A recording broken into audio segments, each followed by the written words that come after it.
again. We did it. Thank you, Marcia. Showing everybody the phone. Hey, you guys. Okay, bye, Marcia. Hey, you guys. Facebook has changed since I last used Facebook Live, so I was technical difficulties. But hey, welcome to Thursday night's midweek tune-up, and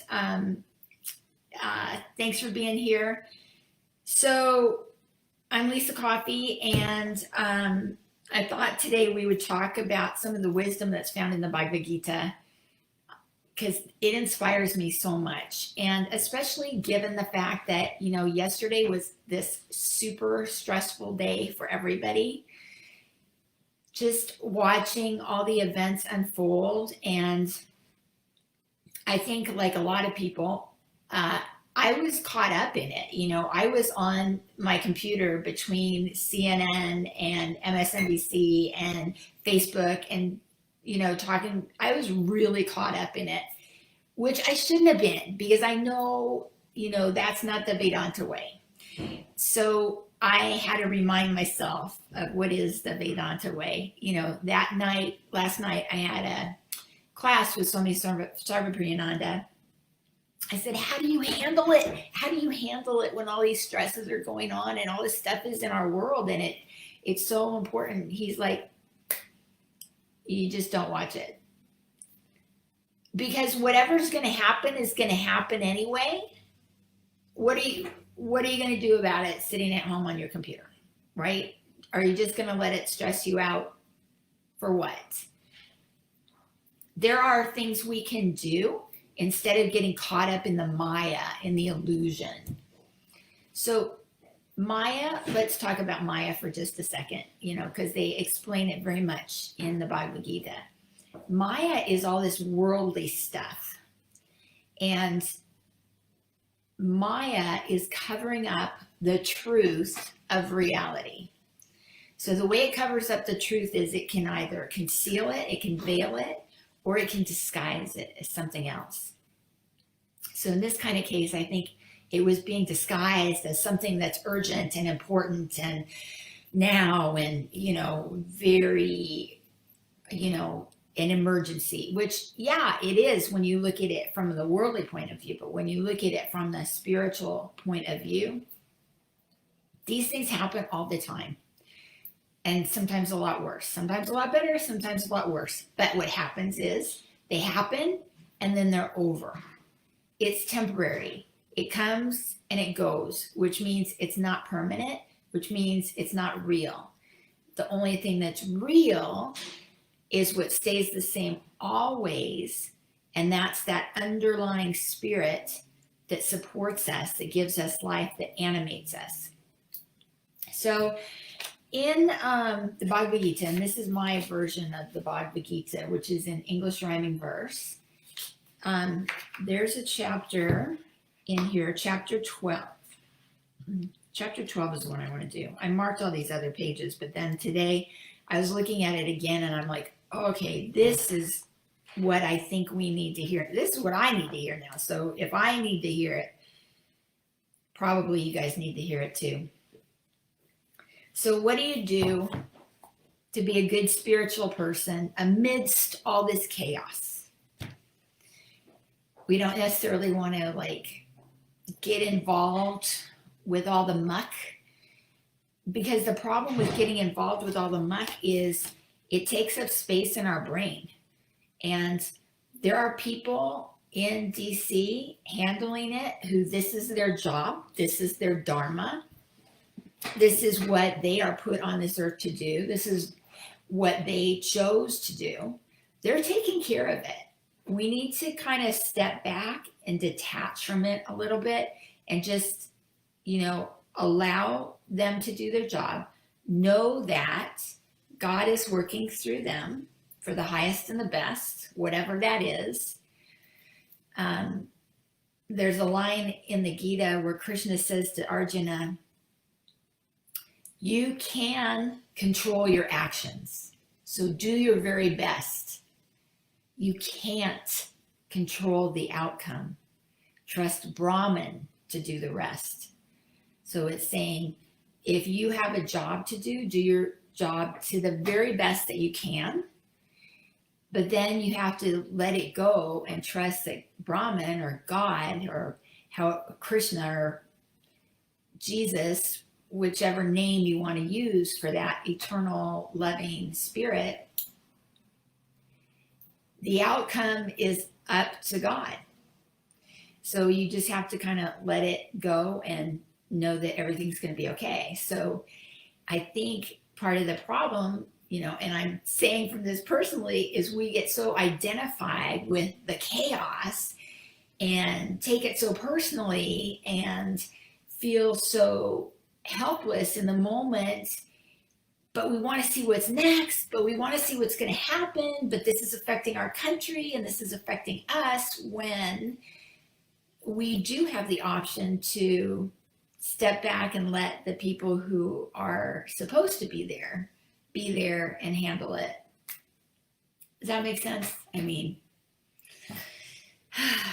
so meanwhile, if we're worrying about it, we're thinking about it, it's taking up space in our head.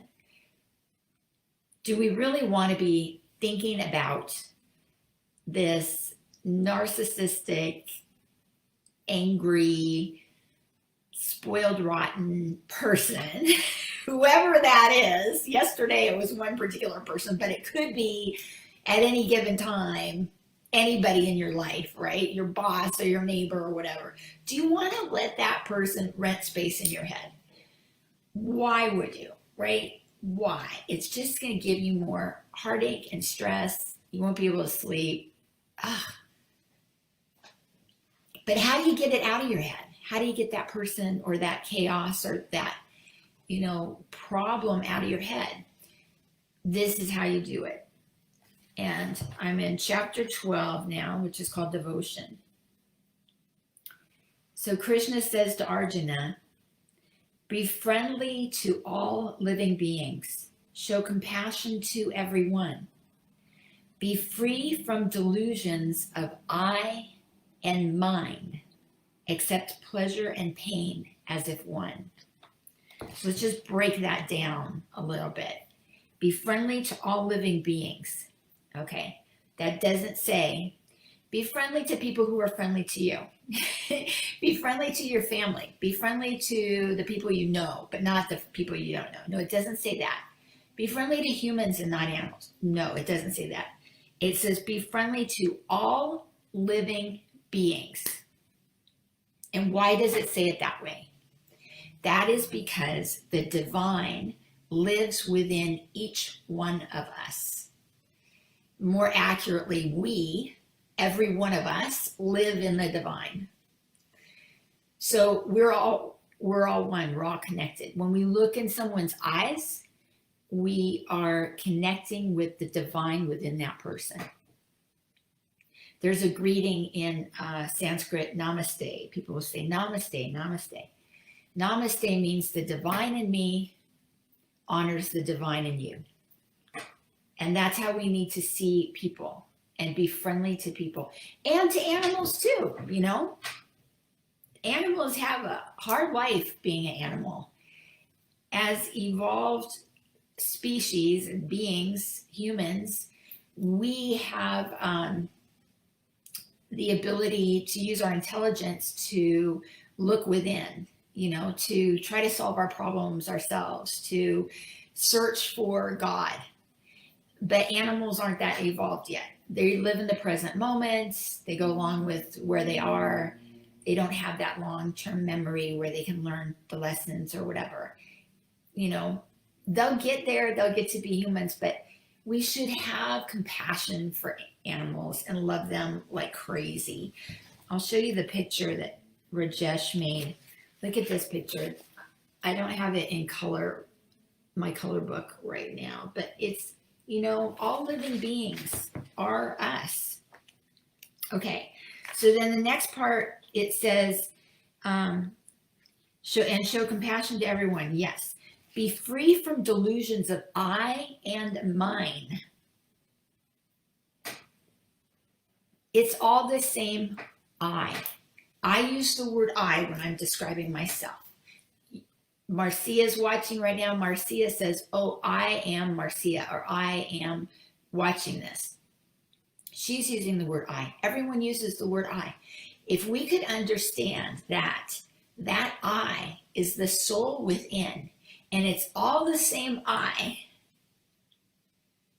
how much brightness would come into our life. It's like mind-blowing, right? It's all the same I. When we're talking to someone else, we're talking basically to ourselves. And that's hard to comprehend, especially when you're like having an argument with somebody and you both don't disagree and you're banging heads. But, there's a reason for it. Everybody has their own path. Everybody has their own dharma, their own karma, their own purpose, their own reason for being, their own stuff they have to work out in this life. And that's all well and good. All paths lead to God.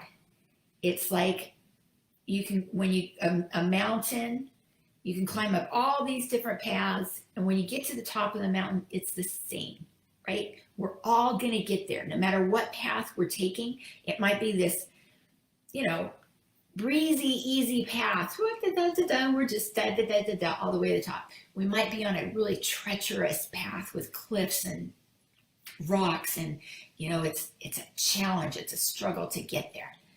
But all paths, whatever it is, end up at the top of the mountain. We all have the same view.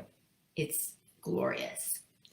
Okay, so when Krishna is saying, be free from delusions of I and mine. It's like, it's not all about you. You are this tiny little, piece of the whole grand picture. So it's about all of us. There really is no I and mine. It's ours. It's our world. And that's why we have to let these people who are in power in Washington do their job. We can't do their job for them, right? We have other jobs to do. We have our dharma to do to make the world a better place. This is their dharma to do. That's why they got elected, and we had a say in who was elected because we voted, right?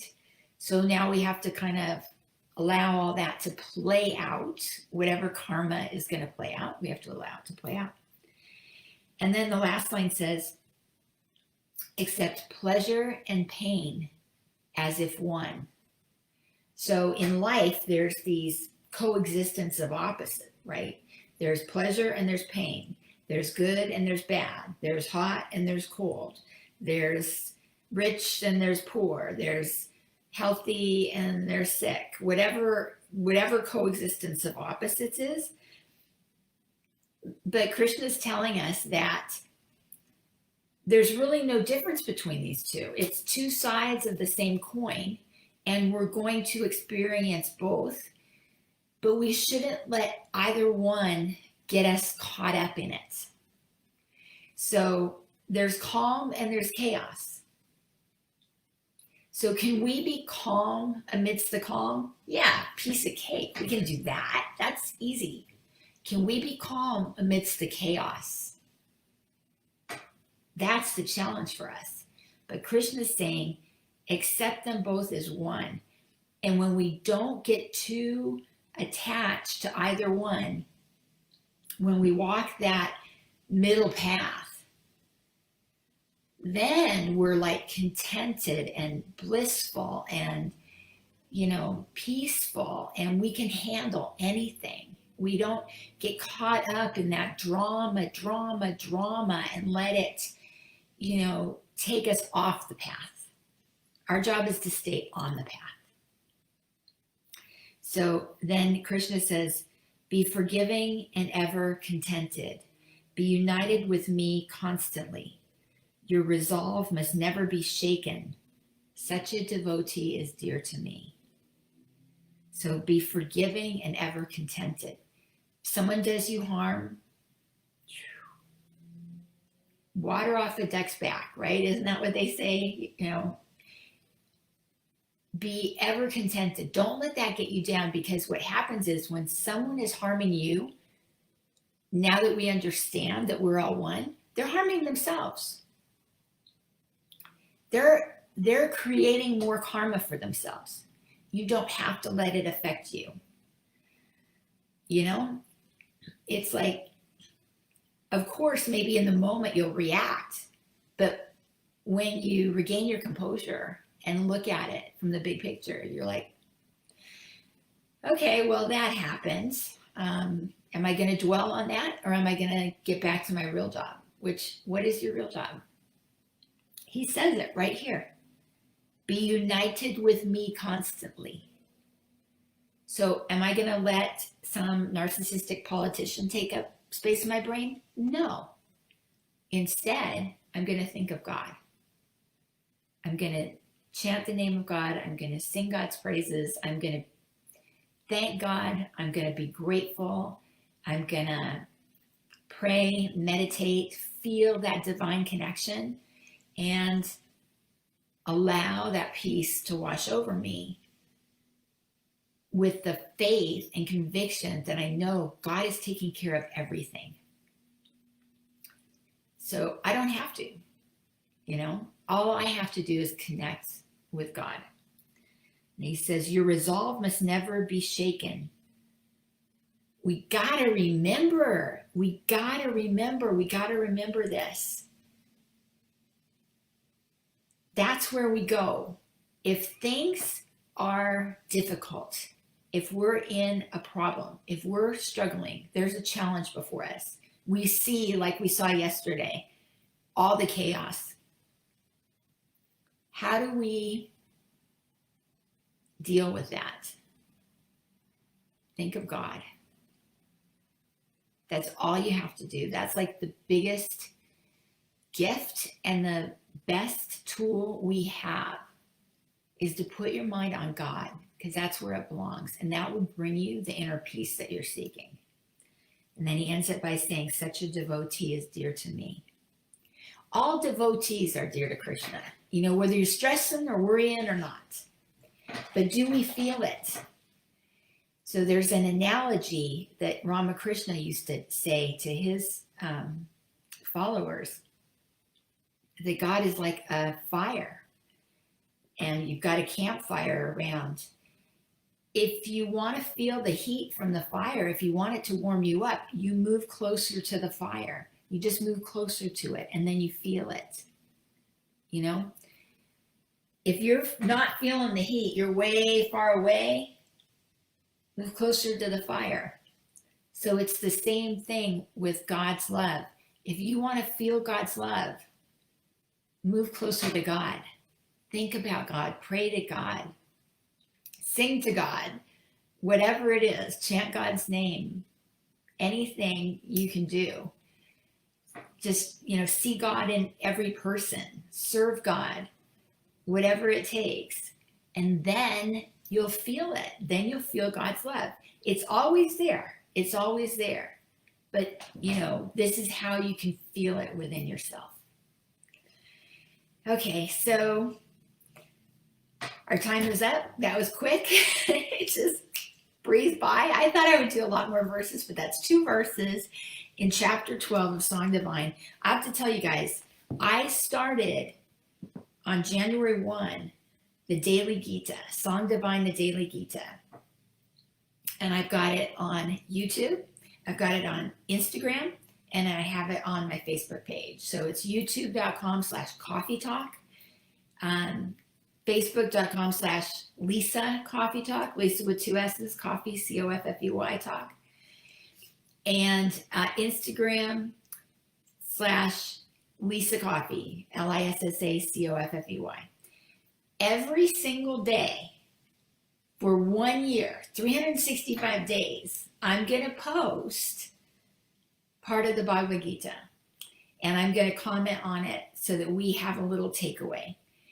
Each video is like 2 minutes. That's it. 2 minutes.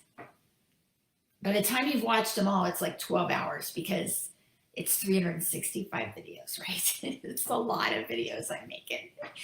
But 2 minutes a day to think of God, to get close to God. The other thing you can do is I have the Song Divine newsletter, which is free, And when you go sign up for it on songdivine.com, you start with day 1, the day you sign up. So you go from day 1 to day 365. You get the print version. It's free. I'm giving this stuff away. The videos, the email newsletters, free. I want you guys to learn the beautiful lessons in the Gita and get as much out of it as I did, because this is like what we've been looking for our whole lives. We just didn't know it was there. We're in this Western world. We're Westerners. Who would have thought the guide to life is right here? Krishna tells us everything we need to know to live a good life. Happy life, healthy life, everything. So that's it. I love you guys very much. So grateful to have you in my life. And I guess I'll just see you later then. Okay? Thanks. Bye.